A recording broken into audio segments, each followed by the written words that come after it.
Hello, everyone, and welcome back to Cyrus Webb Presents. I'm your host, Cyrus Webb. So glad you guys could be with us on Facebook, LinkedIn, YouTube, X, and on Instagram. We're going to go ahead and connect with our friends over there on Instagram, and then finally connect with our friends over on Amazon Live so we can introduce today's guest. You guys are going to really enjoy this one. I think this is great for all ages, especially as we're kicking off Get Caught Reading Month for the month of May. Going to go ahead and bring in our Amazon audience. And as always, you guys have any questions or comments, make sure you guys put those in the chat for us. I will be monitoring those on my end. And we're now live on Amazon Live with Cyrus Webb Presents. If you guys are new to us on the Amazon platform, welcome. Make sure you guys hit that follow button. You see that here in this corner or down below. You also will see the newest book from our next guest. We're excited to welcome author Linda Elovitz Marshall to our broadcast today. Her newest book is called Brave Vladimir. We're excited about this book because it takes us into someone that we've heard about a lot. The subtitle of the book is The Story of Vladimir Zelensky and the Fight for Ukraine. We'll talk to Linda not only about the writing of the book, but also what it was like for her to be able to share the history of President Zelensky and also, of course, the bigger impact of his message as well. For those of you on the Amazon side, you guys will be able to click the book while we're having the conversation and get it either in print or the Kindle edition. Linda, thank you so much for the time today. Really appreciate it. Cyrus, thank you so much for inviting me on your show. This is absolutely fabulous. And I love talking about Brave Vladimir. He's been a real hero of mine. Mm-hmm. And can I tell a little bit about how I started writing this book? Because I think it may be of interest. Sure. I was doing some family history and researching my roots and discovered that my great-grandparents, some of them had come from Ukraine. Mm. And when I found out about that, I also found out that there was somebody famous in the same village that they lived in. So as I was researching this famous person and getting involved in what the place was like, Russia invaded. I'd been watching YouTubes to try to picture, to do some armchair traveling. I don't know if any of you have ever tried to imagine what another place might be like without actually going there. And that's what I was doing. And just in the middle, suddenly Ukraine was invaded. And I flashed back. I had a PTSD moment. I flashed back to when I was in college and I had gone to Czechoslovakia. I'd spent part of a summer in 1969 working there with a group of mostly students, but some people who were older than student age. And we were all working on a project to bring water to a village that had lost its water during World War II. And as we were working, we happened to, it was the anniversary of the Russian invasion. Russia had invaded Czechoslovakia in 1968, and we were there in 1969. And the Russian Communist Party had invited us to tea. And so we were like, this is great. They gave us chocolate. It wasn't very good chocolate, but they gave us chocolate. I have to say I'm a chocolate snob. They also think it's 1969. They gave us cigarettes, which was kind of, a lot of people smoked then. They also weren't very good cigarettes. And they, there was a lot that they told us that kind of didn't make sense. And so I put up my hand after we'd had the cigarettes and the talk, and I said, I don't understand something. Why did Russia invade Czechoslovakia? And suddenly there was silence. And apparently I'd said something very wrong. And immediately after I said that, we were escorted, the entire group that I was with was escorted out of the room. Later, we were told not to go to Prague on that, I believe it was August 21st, it would be 1969. We were not to go. And well, you know what happens when you tell a group of 18 to 20-year-olds not to do something? You say don't, and they kind of do.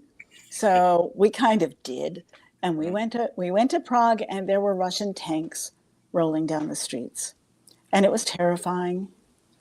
And most of my friends were European. In fact, all my friends were European. They got on trains and they left, and I couldn't leave. I was there in Europe. You can't take a train from Czechoslovakia to the U.S. So I was there, and somebody I'd met at another time came to rescue me. But I was really terrified. I was in the middle of the street, and I didn't understand what anybody was saying, and there was no way for anyone to know that I didn't belong there.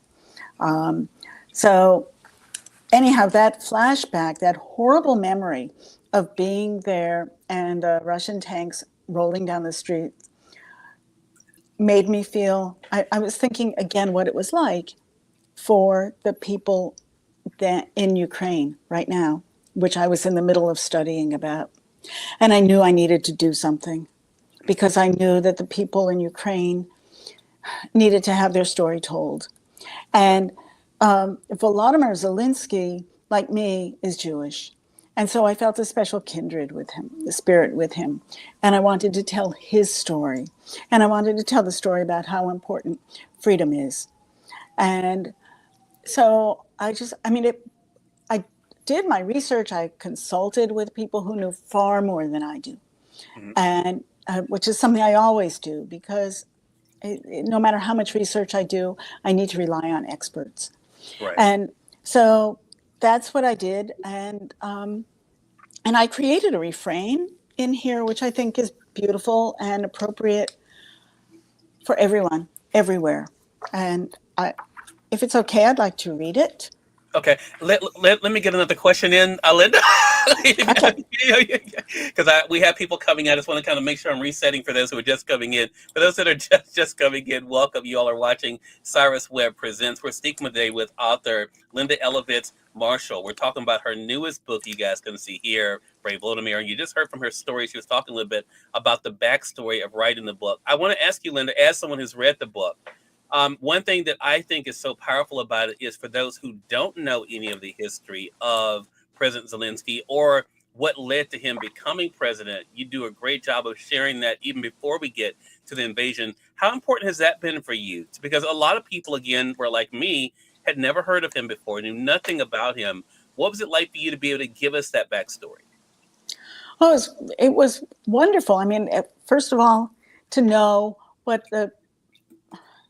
everything that went into his thinking about how to make the responsibilities that he had growing up in the country of Ukraine, which at first couldn't even name itself. At first had to be the Soviet Republic of Ukraine or something like that. I don't have the words exactly right now. They couldn't fly the Ukrainian flag because the Soviet Union was in charge. They couldn't, the Russian language was preferred to Ukrainian. What must it be like to live in a place where you can't speak your mind? What is it like to not have freedom? What's it like to have to watch around the corner and wonder who's listening? What are they saying? What are they thinking? What are they recording? Am I a target? What's that like?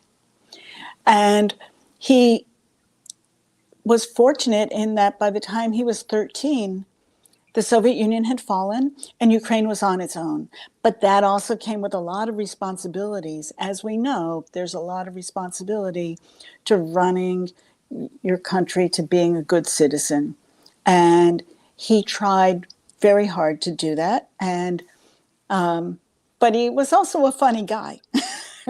And there's nothing like humor. And he put that to good use. Yeah.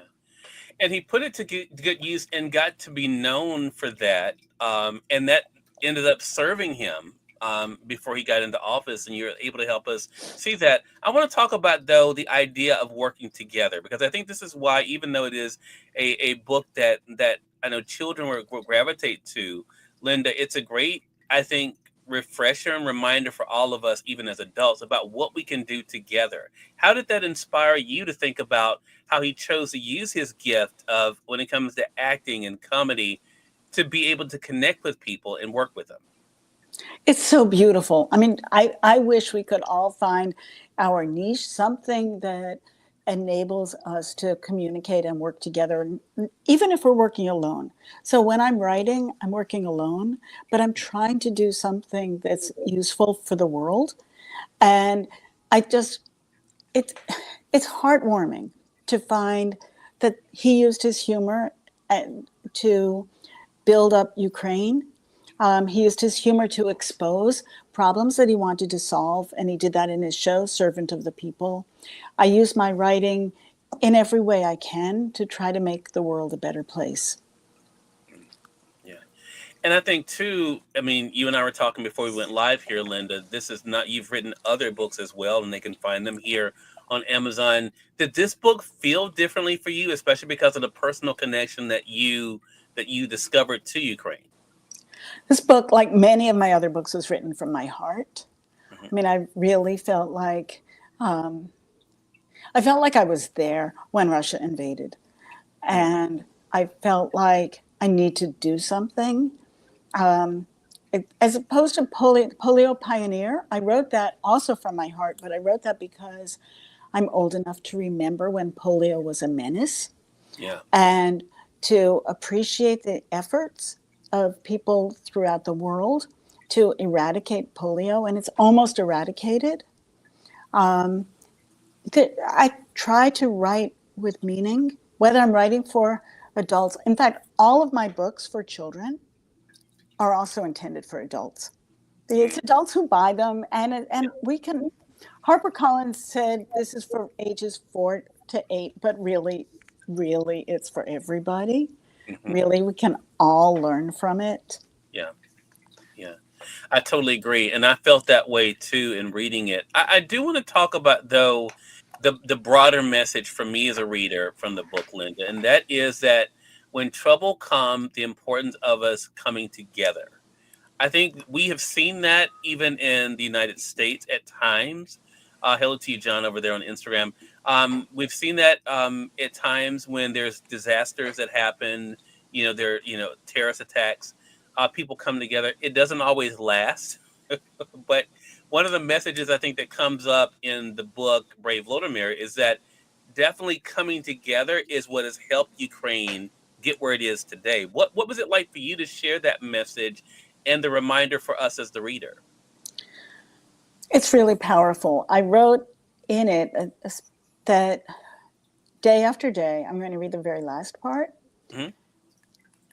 Brave President Volodymyr Zelensky, here's a sneak preview of the end page, reminded the world that an attack on one is an attack on all, that freedom is a fragile thing.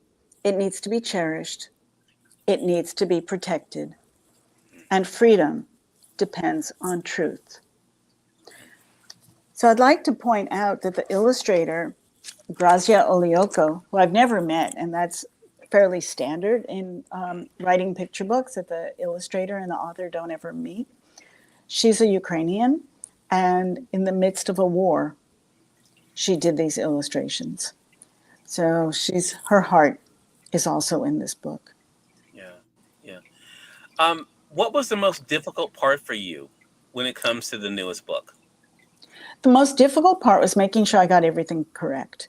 And Okay. thank you, Cyrus, for asking that. So I was very fortunate in that the very first person I called is somebody who I don't know very well, but I had dinner with her a couple of times, and I knew she had something to do with Russia and Ukraine and the Eurasian states, but I couldn't remember exactly what. It's something to do with policy. I called her up and I said, Toby, I'm working on a book about Volodymyr Zelensky, and I'd like to know if you could recommend an expert for me. And she's asked me to tell her more, and I told her more, and I sent her a draft of what I was working on. And she said, Linda, I'm your expert. And then she told me that she had been under President Bill Clinton. She was the I don't. Anyway, she was in charge of I wish I could remember her exact title, of U.S. relations with Ukraine, Russia, and the Eurasian states.